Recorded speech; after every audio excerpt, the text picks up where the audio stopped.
Ok, rectangle à coin arrondi, je redémarre de Atelier de scène. ma tortue d'origine que je pique. Une fois fait hop, comme ça, déballe. Donc, il y a trois manières de faire des rectangles à coin arrondi dans Illustrator. Première manière, si vous démarrez en fait d'un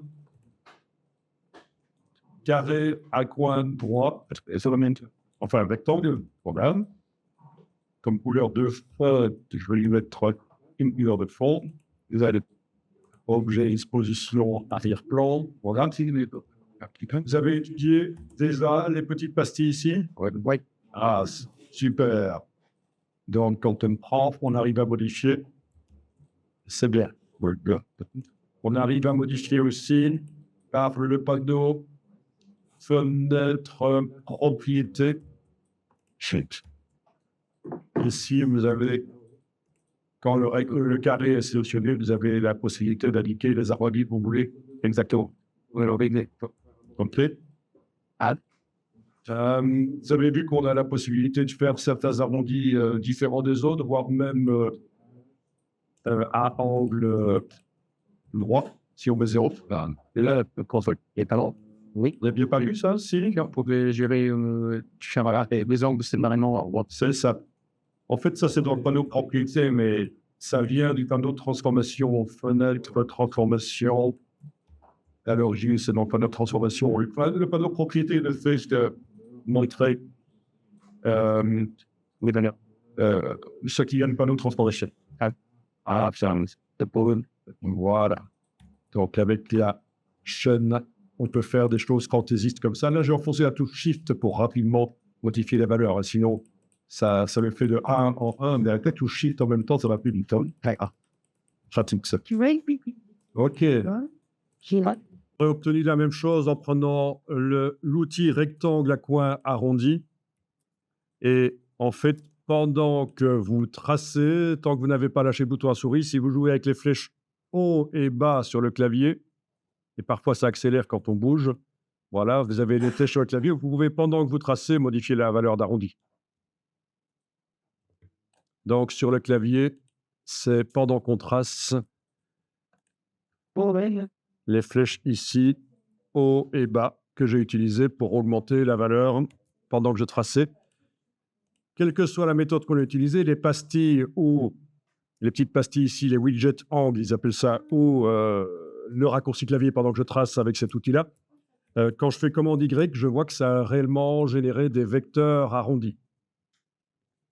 Ce ne sera pas toujours le cas, vous allez voir. Je termine ici avec ceci. J'imagine que vous avez vu que quand on prend l'outil flèche blanche et qu'on englobe seulement un des coins, alors là, il va falloir que je verrouille l'objet d'en dessous.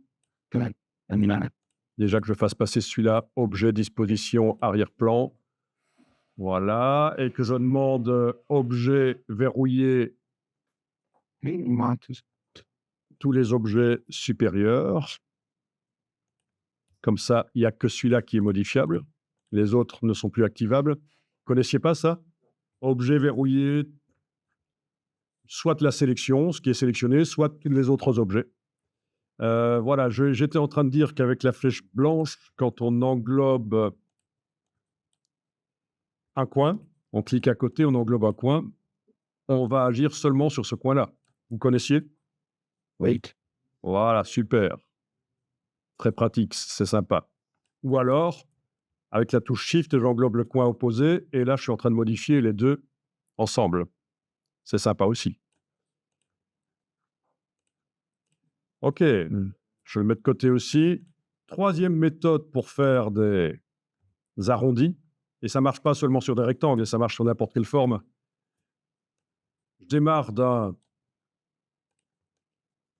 rectangle, et si j'utilise l'ancienne méthode, menu Effet, spécial arrondi, je vous en parle parce que parfois vous allez voir des tutos où ils parlent toujours de ces anciennes méthodes, Effet spécial arrondi. Voilà. Je modifie la valeur. Mais là, on ne peut pas différencier. C'est la même chose partout. Et commande Y, C'est toujours resté à... Ce n'est qu'un effet spécial qui modifie l'aspect de la forme. Et c'est ça qui nous amène à aller voir le menu fenêtre, aspect. Ça, c'est une des palettes les plus importantes dans Illustrator. L'effet spécial arrondi qu'on a appliqué, il est là en fait. D'accord? Si on veut le modifier, c'est comme ça qu'il faut le modifier, par la palette aspect. Quand l'objet est sélectionné, il ne faut surtout pas retourner dans effet spécial arrondi, ça mettrait un deuxième effet d'arrondi. Pour modifier un effet qui a été mis, vous connaissez la palette aspect? Voilà, c'est une des plus importantes dans Illustrator. Les effets spéciaux, tous les effets qui sont là dans le menu effets, on les applique et une fois qu'ils sont appliqués, pour les modifier, il faut aller voir dans la palette aspect. Il ne faut surtout pas se dire « Tiens, je vais retourner dans le menu au même endroit » parce que ça rajouterait un deuxième effet identique. Et donc, pour modifier l'effet, il faut cliquer sur son hyperlien ici et ça réouvre la boîte. Voilà. Et là, on peut aller modifier. Mais donc, cette méthode crée un effet spécial qui ne modifie pas la géométrie des objets. Commande Y, c'est toujours un rectangle. Et si à un certain moment, on veut qu'il soit réellement arrondi, avec des vecteurs arrondis, il faut finaliser. Il faut faire objet, décomposer l'aspect. Voilà. Et là, commande Y, on a réellement des coins arrondis. Vous avez un petit aperçu du fonctionnement d'Illustrator avec la palette aspect qui est vraiment intéressante et importante. J'imagine que quand on va travailler sur le texte et les effets spéciaux, on va avoir l'occasion d'y revenir. OK, objet disposition arrière-plan. Et évidemment, il faut faire le tracé de découpe, objet, tracé. Si je veux une couleur de fond. Si je veux une couleur de fond. Sinon, je pourrais faire comme j'ai fait là. C'est le tracé de découpe. Mais si je veux une couleur de fond, objet, tracé, décalage, -1. OK. Enlever la couleur de fond sur cet objet, lui mettre la couleur pour le tracé de découpe et le transférer dans le bon calque qui est verrouillé. C'est pour ça que je n'arrive pas à transférer. Voilà, j'ai déverrouillé, il y est. Voilà, donc plein de possibilités évidemment. Au niveau de la forme des autocollants, vous n'êtes pas obligé de faire quelque chose qui épouse la forme de l'objet. Vous pouvez faire des autocollants ronds, tout ce que vous voulez, c'est possible. C'est parmi vous, pour les plus avancés parmi vous qui veulent un petit challenge, au départ de ça, en 1 minute ou 2, j'ai fait ceci. Normalement, vous avez tout ce qu'il faut pour arriver à faire ça. Donc, c'est juste un rectangle à coin arrondi que j'ai mis sous le cercle. Avec le Pathfinder, j'ai réuni le cercle avec le rectangle. C'est bien dans le calque cut. Quand je sélectionne, je vois bien qu'il est dans le calque cut. Il n'y a pas de problème. Et j'ai fait une ligne de texte que j'ai agrandie, positionnée. Alors, pour la ligne de texte, je vous montre quand même parce que c'est peut-être pas évident, parce que dans Illustrator, l'outil texte, il y a différentes manières de l'utiliser. Ici, l'outil texte, j'ai cliqué sans bouger la souris, ça fait une ligne. Parce que si vous cliquez, vous gardez enfoncé la souris et vous bougez, vous faites un bloc de texte. Et pour la suite, pour des petits titres comme ça, c'est difficile à gérer. Donc, c'est juste un clic avec l'outil texte. Et puis, avec la flèche noire et la touche Shift, j'ai agrandi. J'aurais pu le faire par la palette caractères. Voilà. Peut-être. Quelque chose de super important quand vous êtes dans n'importe quel logiciel Adobe et que vous devez faire du texte, surtout des gros titres, mais c'est valable aussi pour du texte plus long. C'est dans la palette caractères, menu fenêtre, texte, caractère, le raccourci commande T. Dans la palette caractères, il faut absolument passer ici en optique à la place de métrique. Parce que d'office, il vous met en métrique. Ce qui veut dire que les espacements entre les caractères sont mal gérés. On peut avoir l'impression qu'il y a des trous entre certains caractères, alors que si je passe en optique, je vais le faire ici, je vais passer en optique et vous allez voir que ça va bouger. Voilà. Donc, Photoshop, Illustrator, InDesign, à moins que quelqu'un vous dise, et ce sera hyper rare que vous ne pouvez pas faire ça, faites-le toujours. Gérer, laissez, demandez en fait au logiciel de gérer les espacements automatiquement entre les caractères. Je vous remontre. J'ai cliqué avec l'outil texte. Avec la flèche noire et la touche Shift, j'agrandis. Voilà, il est possible que ce soit mal géré quand vous êtes en métrique. Voilà, métrique. Il est possible que vous le sentez peut-être qu'il y a trop d'espace entre le O et le N et le N et le A, là. Peut-être entre le A et le R. Donc ça, c'est le travail du lettreur, de réfléchir à ça et de faire un truc correct. Mais le logiciel peut déjà vous dégrossir le travail si vous demandez ici dans la palette de caractères optique. Voilà. On reviendra là-dessus parce que c'est important, les titres, c'est important. Et donc, voilà comment j'ai fait la tortue, le texte de la tortue. Pour le texte qui arrive noir, je suis allé puiser avec la pipette la couleur dans un tracé. Voilà. On peut aller puiser dans un tracé. Ce serait peut-être pas plus mal que le texte soit en rouge d'ailleurs, parce que voilà, il faut faire des tests. Il faut faire des tests. Et les tests dans Illustrator, je vous conseille de les faire sur un duplicata, une copie. J'englobe tout ça parce que pour bien juger, savoir si ce qu'on vient de faire est bien, c'est bien de comparer avec comment c'était juste avant. Donc, j'ai sélectionné tout ceci et avec la touche Alt, j'ai déplacé, j'ai obtenu une copie. Je sélectionne le texte ici avec la pipette qui est où? Elle est là. Je vais puiser éventuellement la couleur dans l'illustration. Et là, je me dis, tiens, ces deux choses que j'ai faites là, c'est quoi la meilleure version? Si vous estimez que vous êtes un peu faible au niveau créatif, c'est très utile de jouer avec la comparaison. Vous faites différentes versions de votre travail et vous vous posez la question, quelle est la meilleure version? Et c'est celle-là que vous continuez à travailler. Parce que pour juger, pour faire des choix, en général, on n'est pas mauvais. Vous entrez dans un magasin de vêtements, vous savez faire des choix de vêtements, même si vous estimez que vous n'êtes pas créatif. Ben, ça va être la même chose avec différentes versions de vos travaux. C'est ce qu'on appelle la méthode AB. Normalement, la méthode AB, c'est du marketing. On montre deux produits différents à un groupe de personnes, tu connais? Parce que le cerveau n'est pas adapté à voir la pas d'émotion de même thème. C'est ça. Oui, ce dont tu parles, c'est encore différent. Je parle du développement d'un produit, en fait. Pendant le développement d'un produit, on montre deux versions du produit. Les designers ont fait deux versions du produit, mais ils ne savent pas laquelle est la meilleure. Et le ressenti du public, l'accueil du public, quel est celui qui va susciter le plus de ventes? Et donc, ils font des tests auprès de plein de personnes. Ça, c'est la méthode AB. Et puis, si le public choisit que c'est la version B, au départ, la version B, on fait à nouveau deux versions. On fait évoluer le produit comme ça, au niveau du design, pendant la conception. Eh bien, c'est un peu ça qu'on fait dans Illustrator quand on duplique notre design et qu'on fait différentes versions. On est le groupe test qui décide quelle est la meilleure version.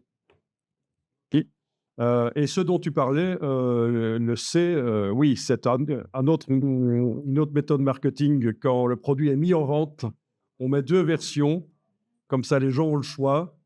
Et ils se disent, même plus que deux versions, 2, 3, 4, 5 versions, et ils se disent, il y en a forcément une pour moi.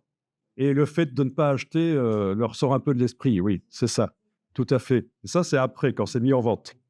Et c'est vrai qu'on peut aussi faire du test AB sur des produits réellement mis en vente, parce que c'est un problème dans les entreprises de passer trop de temps à faire un design et c'est une solution, c'est de se servir du public, des acheteurs comme testeurs. On voit quelle est la version du produit qui a le plus de succès. Donc, on continue le développement du produit pendant qu'on le met en vente, en fait. Donc là, c'est aussi une approche qui est intéressante, de ne pas trop travailler, d'être le premier sur la balle, le premier à sortir le produit, même s'il n'est pas parfait, on l'améliore, on fait différentes versions, on voit laquelle plaît.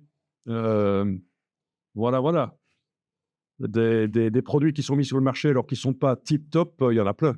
Mais si on veut être réactif, c'est la seule solution. On ne peut pas passer des semaines et on se fait dépasser par la concurrence au dernier moment. Peut-être, c'est dommage, quoi. Ouais, De caractère, changer les polices de caractère, voir comment on peut en télécharger une du web, l'installer, voir comment on peut aller chercher sur la police Adobe Fonts. Voilà. Non, vous avez juste utilisé les polices qui sont disponibles dans l'ordinateur. C'est déjà pas mal. C'est déjà pas mal. Il y a beaucoup de choses à dire sur les polices de caractère. C'est des formations qui durent des semaines sur les polices de caractère. Ce serait tout à fait possible sans aucun problème. Tellement il y a de choses à dire, mais il faut voir si ça vous apporte quelque chose aussi. Hein. Si ça vous apporte quelque chose, d'en connaître autant sur les polices de caractère. Il existe des masters en police de caractère et aussi des gens qui, après le master, font des doctorats pour la signalétique, les aéroports et plein de choses comme ça. C'est pour dire que c'est vaste, les polices de caractère. Hein, c'est du sérieux. Vous avez ici à Bruxelles une école qui forme des gens aux polices de caractère.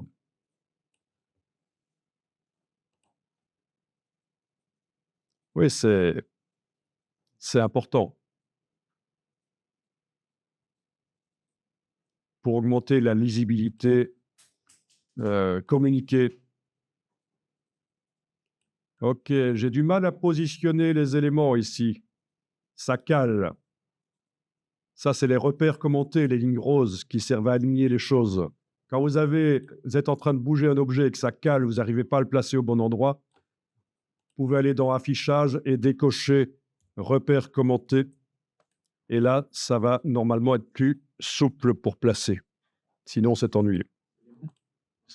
Ce n'est pas le magnétisme, c'est les alignements. C'est une aide à l'alignement des éléments. C'est ce qu'on appelle les repères commentés. C'est ces lignes roses qui apparaissent quand on déplace les éléments. Mais là, je les ai désactivés. Donc, n'hésitez pas à désactiver. Là, il y a encore, ça cale encore. Hein. C'est où Mais si ça cale encore, on peut désactiver le magnétisme dans le menu affichage.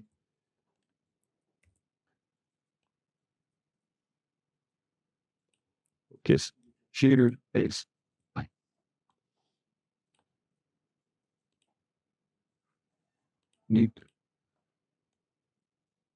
OK, là, j'ai un texte qui est un peu graphique, qui n'est disponible qu'en régular, et je l'aurais voulu en plus gras.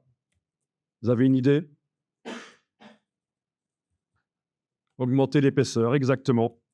On peut très bien aller lui mettre un contour.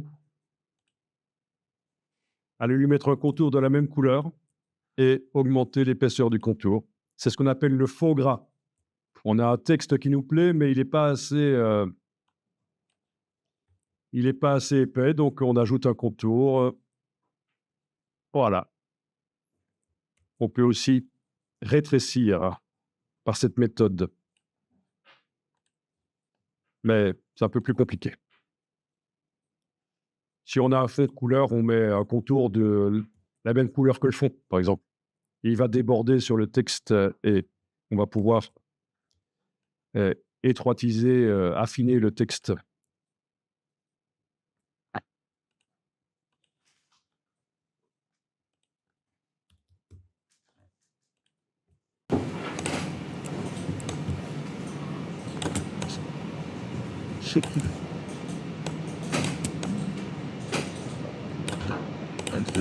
Tiens,